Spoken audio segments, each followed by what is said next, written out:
స్మృతులే బతుకై గడిపా ప్రతి పూట నిన్నగా సుడిలో పడవై తిరిగా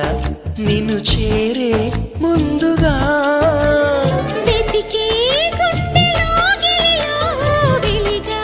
చైత్ర పాఠ్యమిలా మెరిసే కంటి పాపలలో వెలిసా నిత్య పౌర్ణమిలా